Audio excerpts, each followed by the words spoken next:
Good morning and welcome to another great edition of Money Truth Moments with our very own Money Whisperer, Judy Copenbarger. How are you this morning? I am well. Happy Tuesday to you. How are you doing, Carlos? I'm doing fantastic. It's been a great week. There's a lot of chatter about our subject from last week too, so I'm very excited to jump on this as well too. If you're joining us for the first time, folks, welcome. If you're not following Judy, please do so at judycopenbarger.com. We're going to talk about her website. We're going to talk about a lot of great resources available to you on her website a little later on in the show. But last week we were talking about a very important subject on recession proofing our future. And there was a lot of content that came out of that. If you didn't get a chance to watch it, please go back and watch the show. You guys are going to enjoy that as well too. There's quite a bit of wisdom that was shared from Judy on that. So the chatter has been, it was a great, fantastic show, and people want more. So I thought today, let's continue on talking about recession proofing our future. But let's go into a deeper dive, and I'll be quiet now because there's a lot of content that you want to cover. So Yeah, there is a lot of chatter, and not just in my world, like everywhere you go. People are noticing that we had these 2 or 3 strange years, and they're noticing that it's a little different when they go out shopping and when they go online shopping, when they go to the gas tank. Oh, let's talk about that. But it's true. I sat down with a couple yesterday, and they're going through their strategic planning, the financial part. And they said, and they make, almost $250,000 a year and live pretty modestly. And they said, it's tight. And you got to think, how can it be tight? That's really good income, even for this area. That's really good income. But they're feeling the change. And that's one thing about recession. People talk about recession, depression, and there's a scientific way to define all that.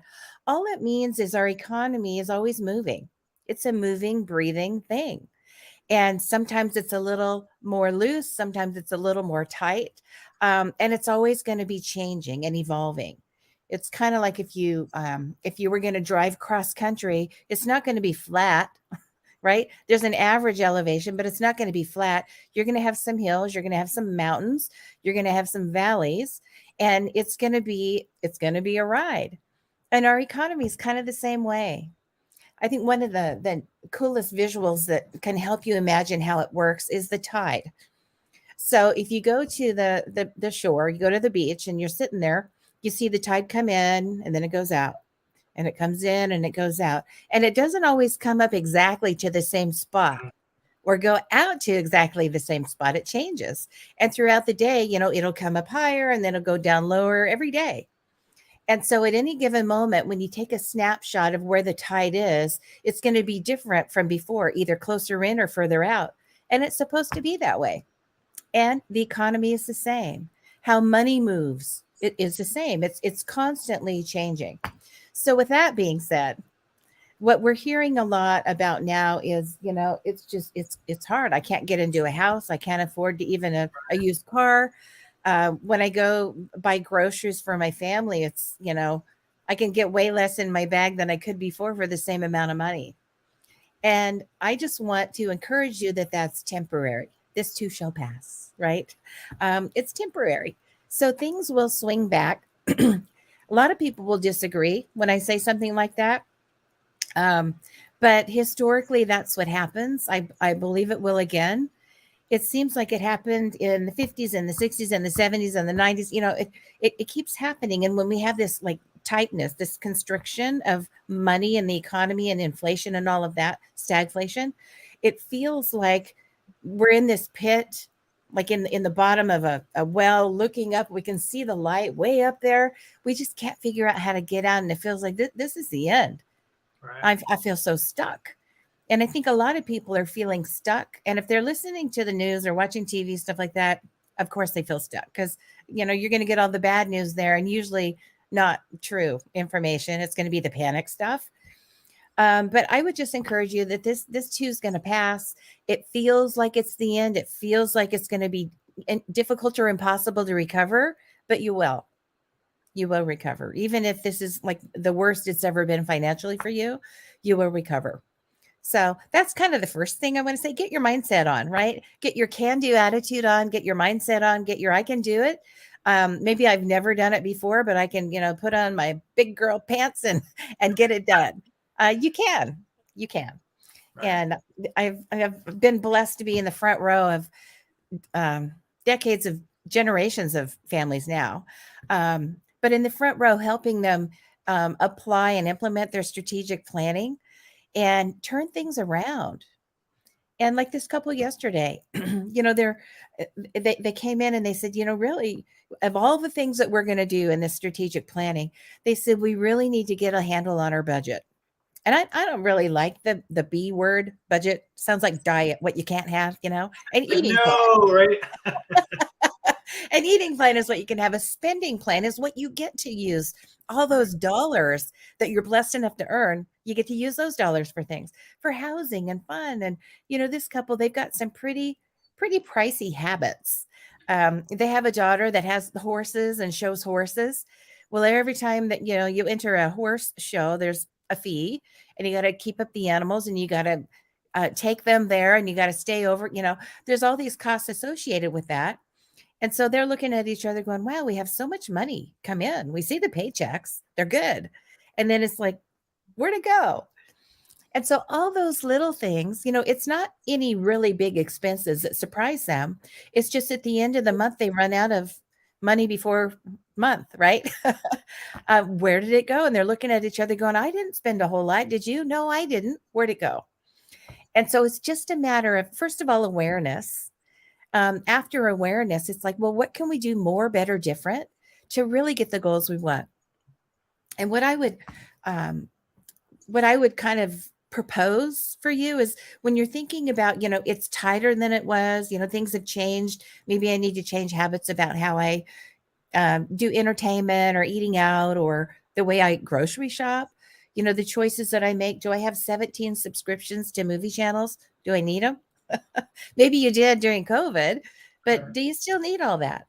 Um, things that you do, places you go. And when I sit down with couples, families, usually the expenses like that, you're not going to give up these family trips and creating memories and having these moments, that you're going to cherish forever. You're not going to give those up. But what you could give up is some of the price tags that go along with them. So generally, you think, oh, I want to take my kids out to the live concert. I want to take them out to the live game and sit down in the front and get not the hot dog, but the steak. I want to sit down in the front, right behind the base, right? Or you want to take these ski trips and you want to take these Hawaii trips and all these great things. And you should do those things. But in this time when the tide is out and we need to really kind of control the spending, belt tighten just temporarily, you can think of ways to be creative and still get your dose of family memories and having these events that you're just going to, cherish forever, but without the price tag. So maybe it's a staycation. Maybe you take your town or your city and treat it like you're a tourist and do all the things that tourists do when they come, but you never get to the local museums and the local parks and all the where the locals go that you just don't do because you just drive past all that to go to work and go to your market. So there are things that you can do to still get those memories and have those experiences as a family that don't cost so much. And sometimes just changing a few of those little things temporarily or putting off the wishes on your list temporarily, you can end up filling that gap where the income used to be. And, the where did it go feeling. So those are some things that you can do. Another thing that might be practical is just get out pen and paper and write needs, wants, and wishes. And as you're looking at your spending plan and where the money goes, the needs are non-negotiable. You've got to have groceries. You've got to pay your cell phone bill. You got to make sure your housing is in place. Your insurance premiums are paid, things like that. But after your needs, there are wants, and wants are things like, every Friday night we go to pizza.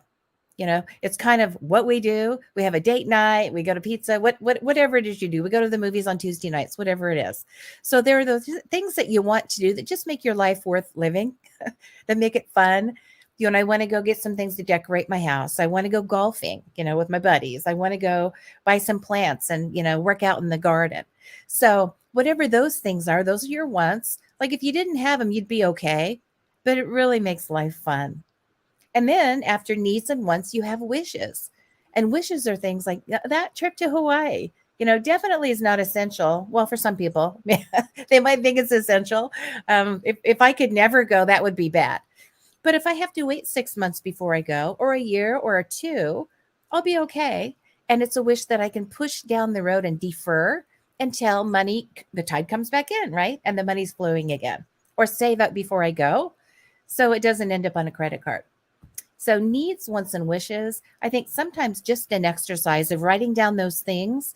If you are married or you deal with other family members that help with the spending plan, help with the spending, involve them, and each of you make your own list and compare the wishes, compare the wants, and make sure that everybody gets something that's a priority.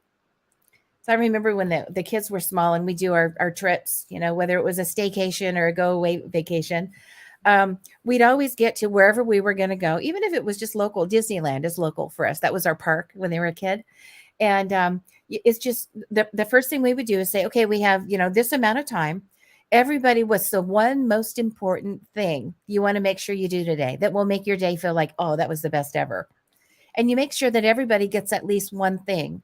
So you can kind of broaden that concept with your family and say, okay, if we're doing needs, wants, and wishes, let's make sure that a want of everyone is represented here.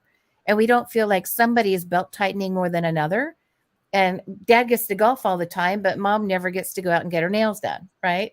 Or mom gets to go shopping all the time and dad, can't do what he wants to do. So you want to make sure that, and if you got kids involved, your other family members or friends involved, make sure that they are part of the conversation and everybody's needs are getting met.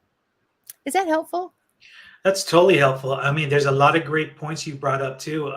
And folks, if you're just joining us, welcome. We're talking about our recession proofing our future. We talked about it on the last show. Judy's continuing to do so on this, and there's a lot of things that we don't really think about or take for granted, right? One of the analogies you were using kind of reminded me of like when you're driving in a car all the time, you never really pay attention to your surroundings because you're always focused on the road. But when you get to be the passenger, all of a sudden the same road you've been traveling for so much time, you realize, oh, well, I didn't know that was there, or this and that. And it's a great point of what you brought up on there as well. One of the questions I have for you too that came up is when recession starts to happen or there's that initial thing, what are some things, and this is a lot for our younger viewers, I've actually asked this, that are starting out. What are some things that they should maybe, all of a sudden have their radar go on? It's like, okay, it's the start of something that I need to prepare for. So you're never caught off guard. Mm-hmm. You just said it, prepare. And it's something that a couple of generations ago, it just happened. We had immigrants that came in. We had farmers, that came off the farms and moved, to the shores and the cities. But they have these kind of grassroots, the Dust Bowl people that migrated out here. You have the grassroots of, self-sustaining, and you got to be prepared. And you don't just prepare for your family. You make sure you have enough to share with others, because at some point something's going to happen and the rain doesn't fall and your farm is dry and you're going to need some help. And so it's that preparedness. We've kind of lost it. We get a little complacent here. I call these city folk, they don't fill their pantries. And we noticed this when COVID first happened and everybody all of a sudden filled up their pantries. They stocked up on toilet paper. They stocked up on bacon. They stocked up on canned goods, and the shelves were empty because everybody was getting prepared all at one time instead of over time. And I just thought that was the most unusual phenomenon, but it's just because it's easy. It's just so easy when you drive by 60 fast food restaurants on the way home from work and 5 markets that are open 24/7. You can go get anything you want. And if that doesn't work, you go home and call DoorDash, or they'll bring groceries right to you, right? So it's so easy to not have to be prepared. But I think, it's a great kind of parallel to the financial preparedness. You want to have something in your pantry, not just if you need it. What if the power does go out? What if you lose everything in your freezer, right? And they're talking about brownouts and blackouts and things like that. So why not be ready? How would you cook your food? Do you have a way to get clean water or store it or prepare for it? Do you have cash on hand?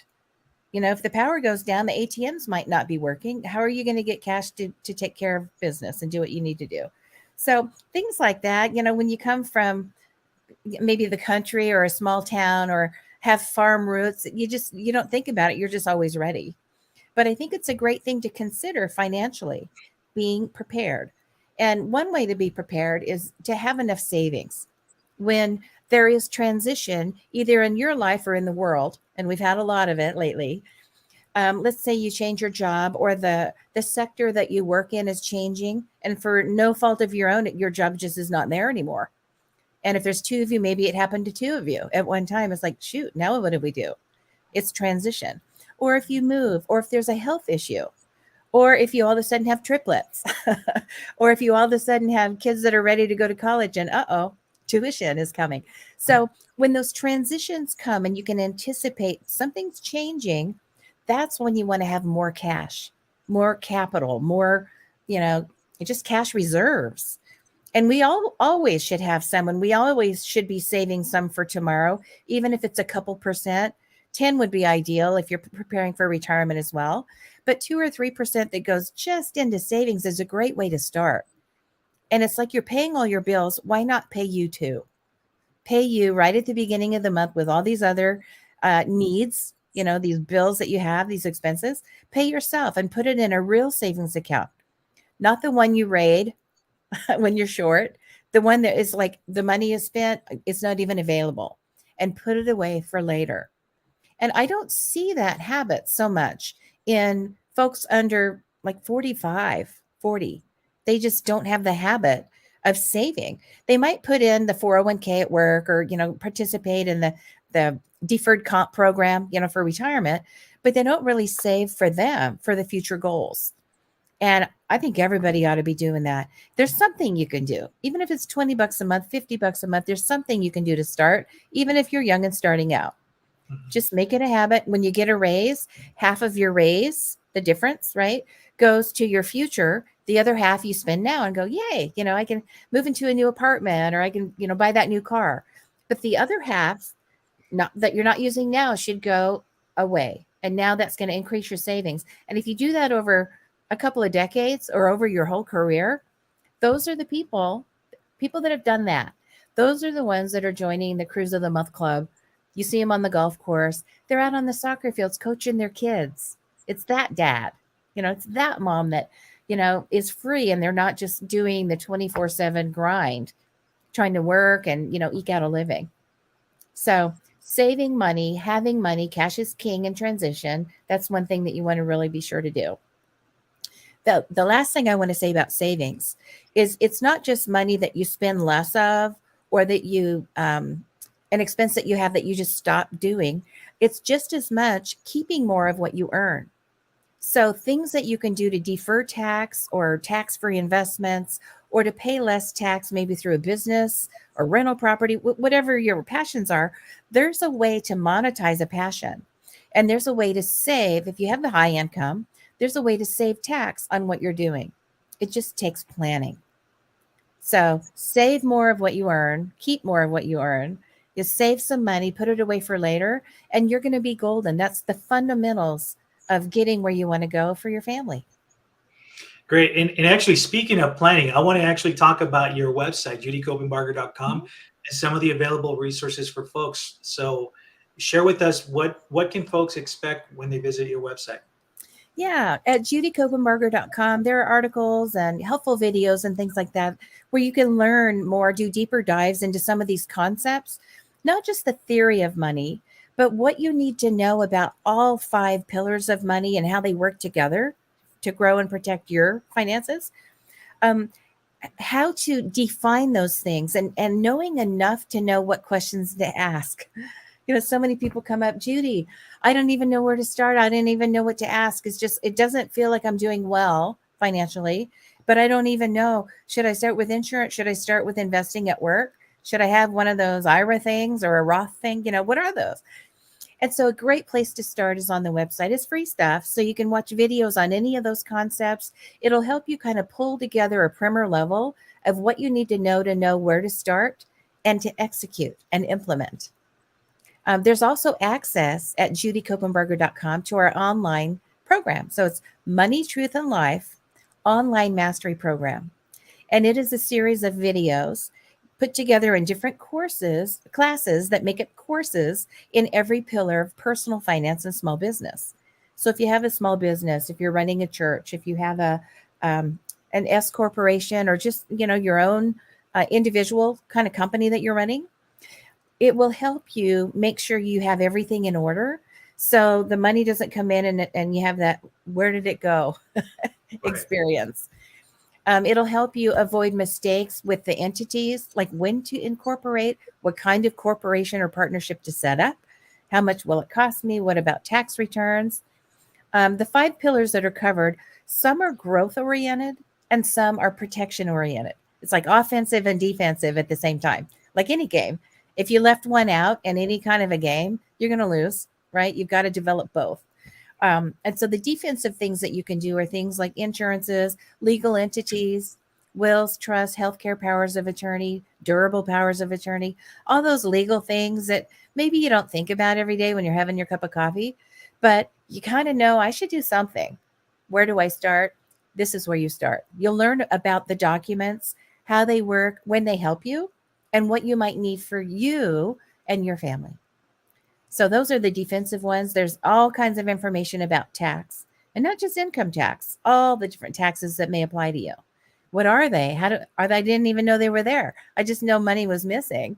Where did they go? So, and once you can identify the taxes and learn the rules, you can play the game well. Like any game that you buy in a box, Scrabble or Monopoly or whatever, there's rules. And when you know the rules, you're going to play a way better game. So learn the basics, and that's a great way to start.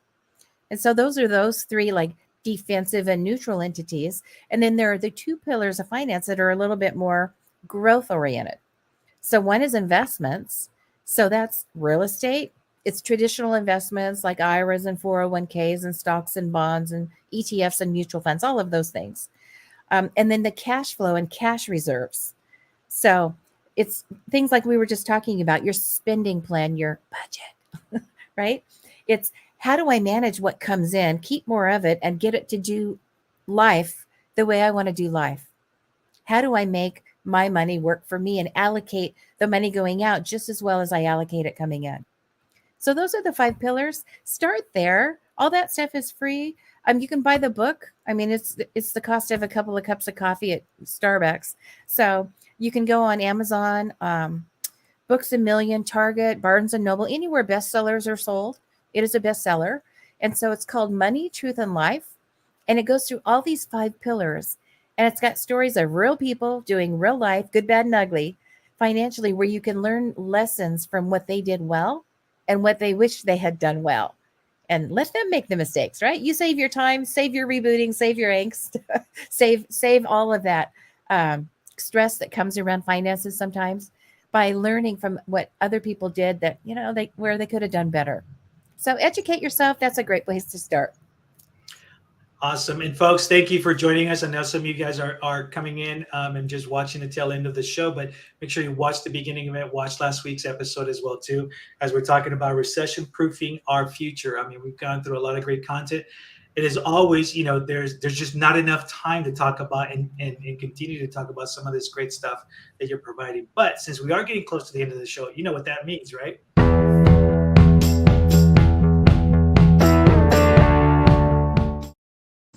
It is our Money Truth Challenge, and I am looking forward to another great opportunity to get challenged. What you got for us today? I have a challenge for you. It's going to be a pen and paper moment. I really want our time to be well spent in that you apply something. So you don't just learn something and get entertained and think, well, that was kind of a cute story, right? I really want all of you out there in the audience to actually do more, better, different because we spend our time together. And I think when you apply what you learn and you either pass it along or do something different at your house, it makes it all worth it. So, and worth it for me. I mean, this is part of my legacy, and I want people to really have an impact. So you don't have an impact if you just smile and put it on the shelf. So your challenge one: how can you spend less and save more? We're talking about filling that gap a little bit. So in recession time, cash is king. What can we do to not feel the bite of this inflation so much? It's temporary, but what can we do? Being creative, having experiences that are not so costly, maybe putting on the back burner some of the things we really don't need to do right now, but they're going to be awesome again when we get to do them again. So, how can you spend less and save more? The second thing is, where is the gap in your planning? Is it in the tax savings programs area? Maybe you need to update your will or get a will. You talked about young couples that are like, where do I start? Well, that's a good place to start. Life is changing for you if you're starting to grow family. So where's the gap at my house? When I lay my head on the pillow and I know I'm not 100%, my house is not in perfect order financially. What's missing? What would fill that gap the best? Start there. And it might be just learning, like maybe you're one of these, I don't know where to start. So go to Money, Truth, and Life, figure out where you need to start, get a plan, and then implement it. And then the third thing is take the next step. What's the one action item that's going to get you the most juice, right, out of life to move you toward that finish line of that, financial future that you're thinking of, dreaming of. So take action like Nike, do it now, start today.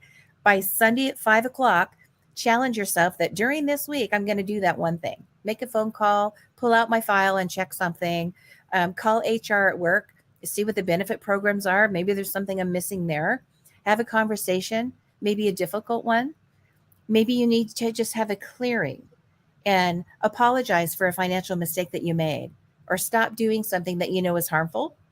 And it's interesting. A lot of people have addictive behaviors, and they don't show up with opioids. It's not that dramatic. It doesn't show up with porn.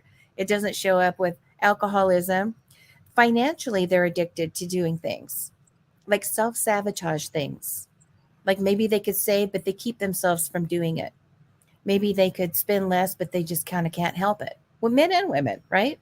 So, and some couples get into this trying to outspend the other one. Like, I want to spend the money before you do it. It's like power play. Has nothing to do with money. It has to do with that mindset and that kind of addictive behavior.